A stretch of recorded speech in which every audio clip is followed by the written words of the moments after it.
Менің артымда искусственный интеллект арқылы агент құрудың толыққанды схемасы тұр. Мен оны 3 деңгейге бөлдім. Бірінші деңгей ол фундамент деп аталады.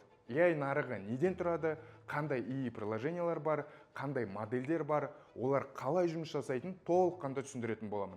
Екінші деңгейде агентті құрудың толыққанды схемасымен бөлсем, және менің 4 агентім қалай жұмыс жасайтынын толық разбор жасаймын. Үшінші деңгей бұл құпия сыйлықпен бөлсемін.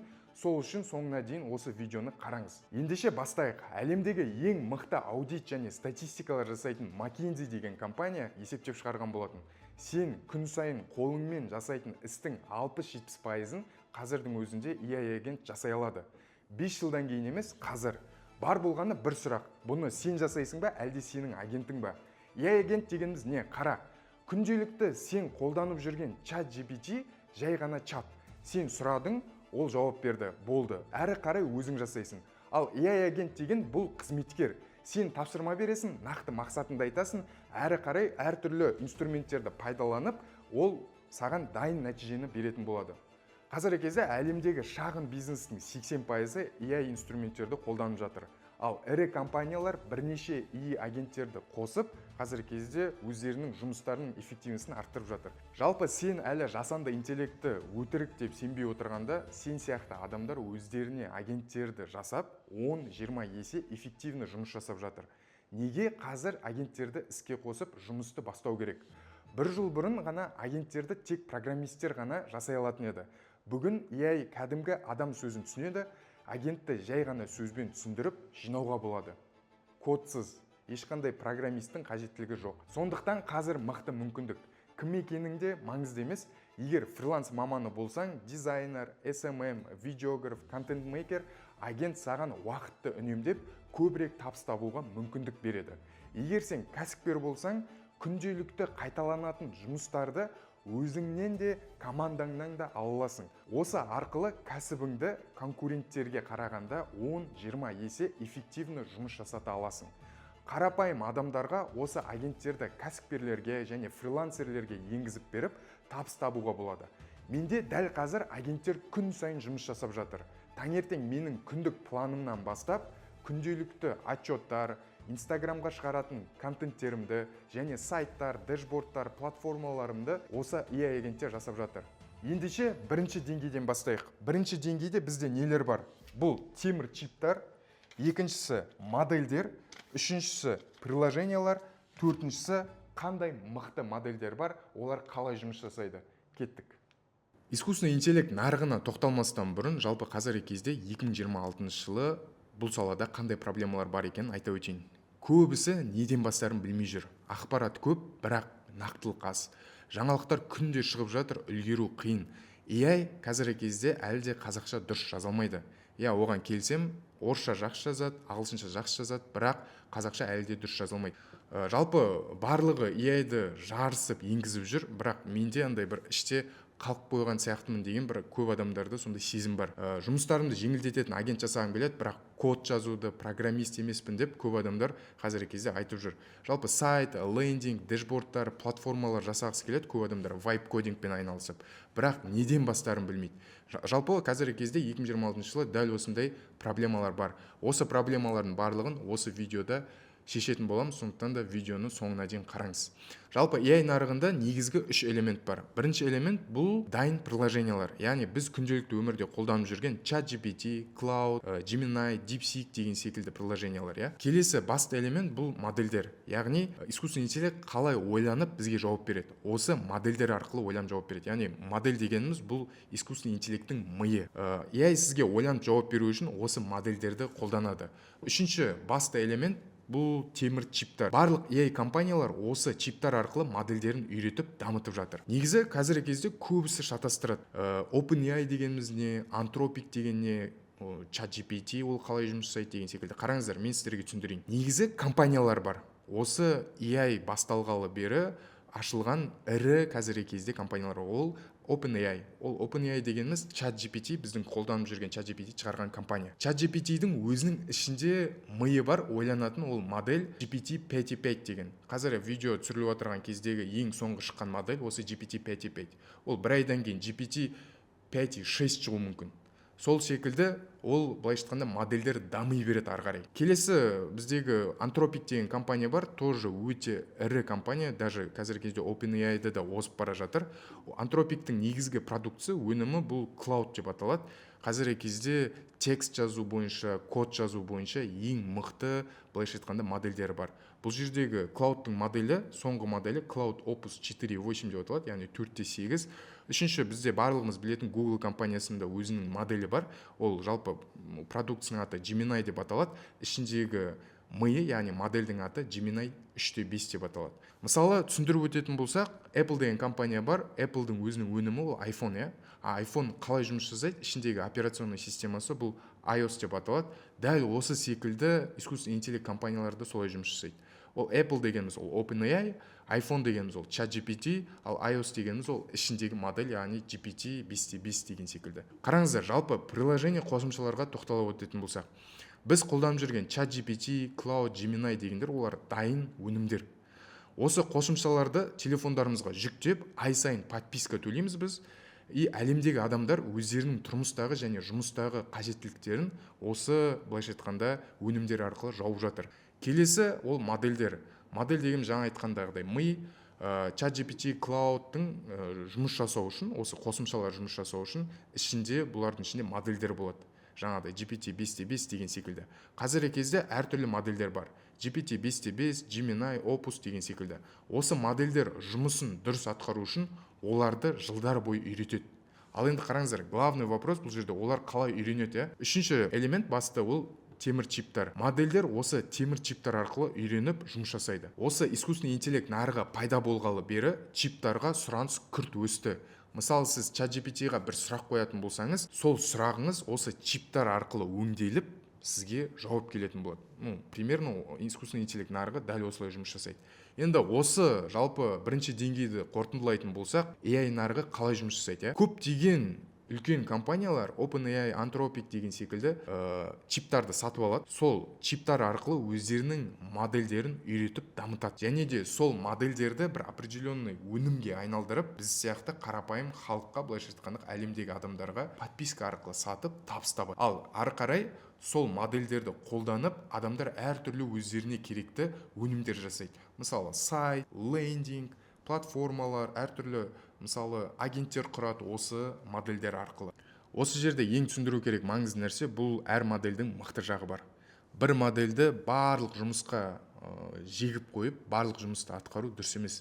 Мысалы, Cloud-тың Opus 4.8 деген моделі бұл тек қана жаңағыдай бір тексттер жазу, қазақша тексттер жазу, орысша тексттер жазу, бір нәрсені код жазу, мысалы сайт жасау, лендинг жасау, агенттер жасау деген секілді нәрселерге өте мықты. Мысалы агент жасауға, сайт жасауға Gemini-дің моделін қолдану дұрыс емес. Сол үшін дәл осы секілді әртүрлі тапсырмалардың өзінің бір мықты жасайтын модельдері болады. Мысалы фото генерация жасау үшін өзіміз білесіздер, қазіргі кезде соңғы кезде GPT Image 2 деген модель шыққан болатын. Бананадан да жақсы генерация жасай алады. Сондықтан да фото генерация жасау керек болса, GPT Image 2-ні қолданғандарыңыз дұрыс болады. Мысалы, видео генерациялау керек болатын болса, онда Seedance 2.5 деген қазіргі кезде соңғы модель шықты. Осы модельді қолдану видео генерацияға өте тиімді. Келесі деңгей бізде бұл искусственный интеллект агентін құрудың толыққанды схемасы. Ол жерде бірінші қадам бізде Cloud MD деген ең негізгі документті толтыру. Екінші қадам бізде бұл память, яғни есте сақтау. Искусственный интеллект агенті қалай есте сақтайды, сол туралы айтатын боламыз. Үшінші қадам бізде бұл қабілеттер. Агенттерді жасаудың қадамдарына тоқталмастан бұрын осы нәрсені толыққанды түсініп алайық. Чат пен агенттің айырмашылығы неде? Біз күнделікті жазып жүрген ChatGPT-дағы чат бұл қарапайым чатбот. Яғни сен сұрайсың, ол жауап береді, қалғанын өзің жасайсың. Ал агент дегеніміз не? Агентке сен нақты бір мақсат қоясың, ол жоспарлап әртүрлі инструменттерді қолданып, саған нақты тапсырманың нәтижесін береді. Осы жерде чатбот пен агенттің айырмашылығы осы жерде. Яғни чатбот дегеніміз жай ғана чат, ал агент дегеніміз толыққанды қызметкер. Енді негізгі тақырыпқа келейік. Искусственный интеллект агентін құру үшін мына үш элемент керек. Бірінші элемент бұл Cloud MD деген файл. Бұл қандай файл?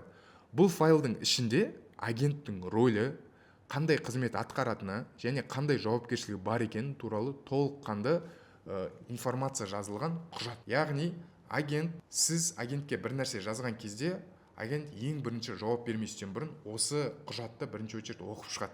Содан кейін барып осы құжаттағы информацияларға сүйене отырып сіздің берген тапсырмаңызды орындайды. Сондықтан да агентті жасаған кезде ең бірінші көңіл аудару керек нәрсе, яғни көбірек уақытты осы құжатты дұрыстап толтыруға көбірек уақыт бөлу керек. Келесі элемент бұл память, яғни жады.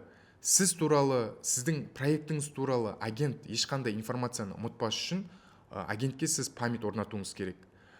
Сіз агентпен 3, 4, 5, 6 ай бойы сөйлескен ақпараттарды агент ешқашан ұмытпайды.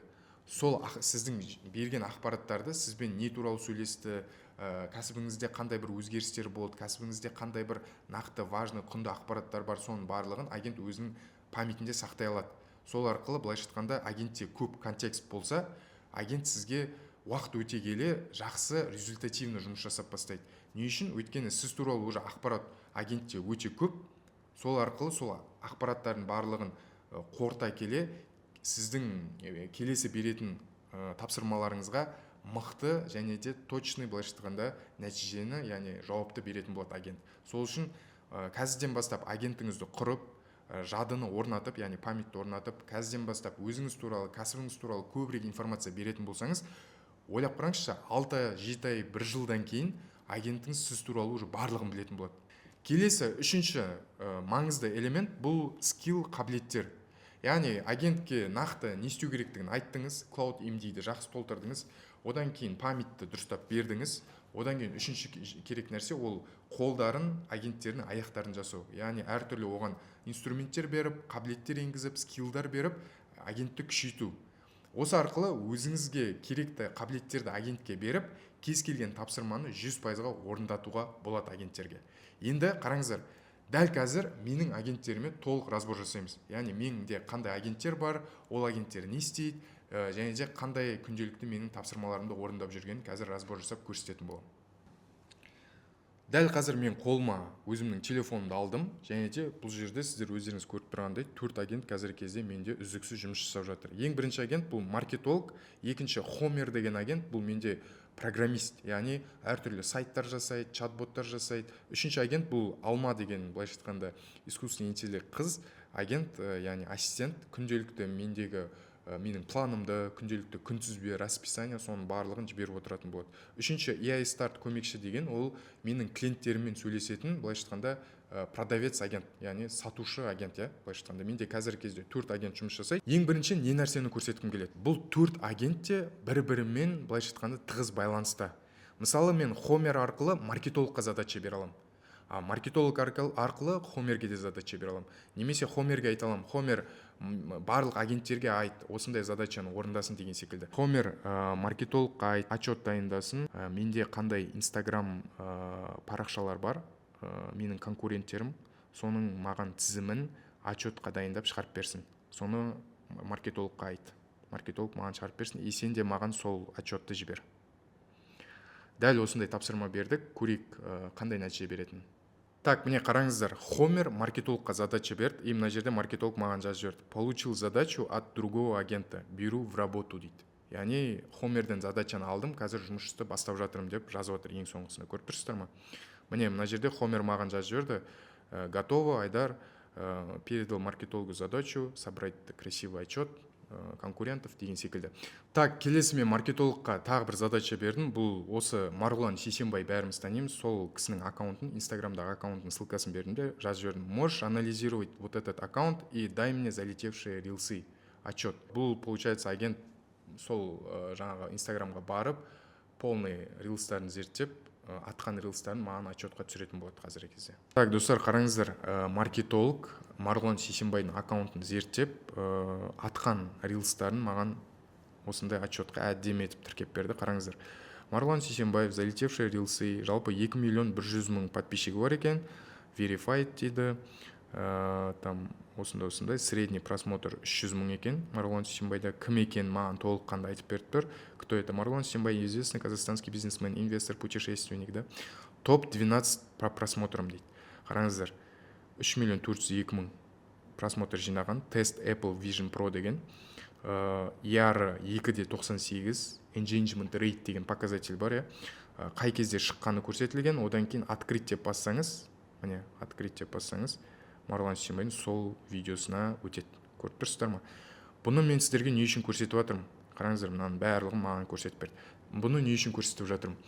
Сіз өзіңіздің конкуренттеріңіздің осылай ссылкаларын беріп, яғни Instagram парақшаларына сілтемелерін беріп, агент толыққанды сол Instagram парақшаға анализ жасайды, соңғы 2 айдағы шыққан атқан рилстарын шығарып бер десеңіз шығарып береді, қандай хуктарды қолданды десеңіз полный рилстарына анализ жасайды, қандай хуктарды қолданды, полный видеодағы айтылған сөздің барлығын сізге текст форматында шығарып береді, ортақ формула атқан, не үшін атты, соның ортақ формуласын шығарып бер дейтін болсаңыз тоже шығарып береді.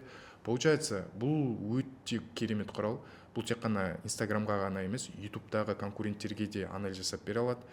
Ең жақсы просмотр жинаған ютубтағы видеоларды шығарып бере алады осы арқылы. Яғни осы арқылы өзіңіздің кәсібіңіз болатын болса, өзіңіздің кәсіптегі жаңа конкуренттеріңіздің барлық контенттерін осы арқылы былайша айтқанда автоматизация қойып, конкуренттердің атқан рилстарын өзіңіз түсіріп, өзіңіздің де контентіңізді былайша айтқанда дамыта аласыз. Келесі мен Хомерге, яғни мен программистіме тапсырма бергім келіп тұр. Яғни дәл осындай AirPods наушнигіне 3 блоктан тұратын сайт дайындап бер деп қазір айтам. И оның жауабын күтеміз. Хомер, маған AirPods наушнигін туралы ақпарат жазылған әдемі бір сайт дайындап берші. Ешқандай сұрақ қойма маған, просто өзің текстін ойлан, өзің дизайнын ойластыр. 3 блоктан тұрсын, главный. 3 блок, яғни 3 блоктан тұрса жеткілікті. Маған дайындап, ссылкасын жібер. Все, мен, получается, нені жібердім, тапсырманы, енді жауабын көрейік. Так, қараңыздар, маған дайын сайт дайындап берді, қараңыздар, мына ссылкаға кіреміз, көріңіздер. Осындай маған әдемі, былайша айтқанда, бір голосовоймен 3 блоктан тұратын осындай әдемі сайт дайындап берді. Мына жерде барлығы еще басылады, көрдіңіздер ма? Бұған кеткен уақыт примерно әрі кетсе бір 3 минут, 2 минут қана. Мен просто қазір қиып тастап отырмын, әйтпесе бір где-то 2-3 минут уақыт кетті. Дәл қазір жасап отырмын. Өзімнің агенттеріме разборды көрсеттім. Негізі агенттер өте көп нәрселер жасай алады. Оның барлығын көрсететін болсам, бұл видео ұзаққа созылуы мүмкін, сондықтан да 3-4 задача беріп, сіздерге демонстрация ретінде көрсеткен болатынмын. Ал енді біз соңғы деңгейге келіп жеттік. Үшінші деңгейде жалпы біз жасанды интеллектте өсу деңгейлерін айтатын боламыз. Одан кейін сіздерге құпия сыйлықты дайындап қойған болатынмын. Үшіншісі бізде бонус, яғни осы видеоны соңына дейін қараған адамдар үшін мен бонус дайындап қойған болатынмын. Сондықтан да видеоны соңына дейін қараңыз. Искусственный интеллектке қызығатын адамның даму жолы қандай? Ең бірінші отрицание. Яғни көп адамдар искусственный интеллектті өтірік, далбаса, оның барлығы ертең өшіп қалады деген секілді айтады. Одан кейін келесі деңгейге өтеді, ол қолданушы, яғни әртүрлі жаңағыдай приложенияларды қолданып бастайды, чат GPT-мен сөйлесіп бастайды, оның мүмкіншіліктерін көре бастайды. Одан кейін уже үшінші деңгей вайб кодинг деңгейіне жетеді. Әртүрлі вайб кодинг арқылы сайттарын жасап көреді, приложенияларын жасап көреді деген секілді. Төртінші деңгей, менің ойымша, қазіргі кезде искусственный интеллекттің ең шарықтау шегі қазір агенттерде тұр. Өйткені көп компаниялар қазіргі кезде өздерінің компанияларына агенттерді енгізіп жатыр. Каспи, осы жақында Касперді енгізді өзінің магазиніне. Сол секілді көп компаниялар өздеріне агентный системаны енгізіп жатыр. Енді достар, агентный системаны енгізу, өзіңізге агенттерді жасау қызықтыратын болса, мен сіздерге өзімнің жеке Zoom разборымды ұсынамын. Сізге немесе сіздің жобаңызға толыққанда разбор жасап, агенттерге беруге болатын 2-3 нақты жұмыстың тізімін шығаратын боламыз. Яғни екеуміз отырамыз Zoom-да, яғни 1 сағат, 1,5 сағат бойы сізді және де сіздің проектіңізді толыққанда талқылаймыз. И қандай жұмыстарды агенттерге беруге болады, соның тізімін шығарамыз. Плюс алғашқы агентіңізді құруға көмектесетін өзімнің мини курсымды сізге бесплатно беретін боламын. Бұл разбор кімдерге арналған? Ең бірінші, алғашқы агентін құрып, жұмысын жеңілдеткісі келетіндерге арналған. Екінші, жүйе, проектіне немесе кәсібіне бірнеше агенттерден тұратын жүйе құрғысы келетіндер. Яғни бір ғана агент емес, жаңа мен секілді өзінің проектісіне 3, 4, 5 агентті құрғысы келетін жандарға арналған. Үшіншісі, бұл вайб кодинг арқылы сайт, қосымшалар, әртүрлі дашбордтар, платформалар жасағысы келетіндерге арналған, яғни фрилансерлерге, кәсіпкерлерге немесе интеграторларға, яғни осы ИИ агенттерді басқа бизнестерге, фрилансерлерге енгізіп табыс табамын деген жандарға да тоже осы Zoom разбор арналған. Жалпы тіркелу процесс қалай болады? Видеоның астында сілтеме тұр, описанияда, сол сілтемеге басасыздар, сайт ашылады, сол сайтқа өзіңіздің ақпараттарыңызды толтырасыздар, бірнеше сұрақтар бар, соған жауап бергеннен кейін Каспи Pay арқылы төлем жасап тіркелсеңіздер болады. Бағасы, Zoom разбордың бағасы символический 9990 теңге. Осы 9990 теңгені төлеу арқылы сіз бір сағат, бір жарым сағаттық менімен жеке разбор аласыз. Одан кейін алғашқы өзіңіздің ИИ агентіңізді құру бойынша толыққанды мини курсты сізге тегін беретін боламын. Өзіңіз және проектіңіз туралы толық информация жинайсыз Zoom-ға дейін. Сізге шаблон жіберем, сұрақтарды, сол сұрақтарға жауап бересіз. Zoom разборда проектіңізге толық анализ жасаймыз. Яғни немесе проектіңіз болмаса өзіңізге анализ жасайтын боламыз. И сол арқылы сізге қандай агенттерді енгізуге болады, қандай инструменттерді енгізуге болады, сол туралы толыққанды пошаговый системаны сізге түсіндіріп беретін боламын сол Zoom разборда. Егер сол агенттерді және вайп-кодингті менің сопровождениемен үйреніп жасаңыз келсе, жеке жұмысымды сол Zoom разбордың соңында сізге ұсынатын боламын. Сондықтан да егер де осы ИИ агент саласына, вайп-кодинг саласына кіргім келеді, осы салада дамығым келеді деген ойыңыз болатын болса, сізді осы разборда күтем. Zoom разборға тіркелу үшін видеоның астында сайт бар, сілтеме бар, сол сілтемеге кіріңіз, сайтқа өтіңіз, сол жерде толыққанды өзіңіз туралы ақпарат қалдыратын болсаңыз, сізге былайша айтқанда осы бонусты алғашқы ИИ агентіңізді құруға көмектесетін AI Start 1.0 деген, яғни 1.0 деген мини курсымды тегін беретін боламын. Уәде етілген бонус, яғни видеоның соңына дейін қараған жандарға бонус уәде еткен болатын, бұл клаудқа толық видео обзор. Олны алу үшін маған дайректке, менің asangali.ayдар деген инстаграмыма өтіп, дайректке осы видео туралы өзіңіздің кері байланысыңызды, жылы лебізіңіз туралы жазып жіберетін болсаңыз, сізге видео ұнады ма, қаншалықты пайдалы болды деген секілді. Мен сізге осы Cloud деген толыққанды платформаға толыққанды видео обзорды жіберетін боламын. Осы видео обзордан кейін сіз Cloud-ты уже кәсіби тұрғыда қолданатын боласыз. Поэтому, егер де осы бонус керек болатын болса, маған инстаграмға өтіп, дайректке осы видео туралы кері байланыс жазып жіберсеңіз жеткілікті. Ал достар, видео ұнады деген сенімдемін. Егер де Zoom разборға тіркелгеніңіз келсе, астында сілтеме тұр, өтіп тіркеліп алсаңыздар болады. Барлықтарыңызға рахмет.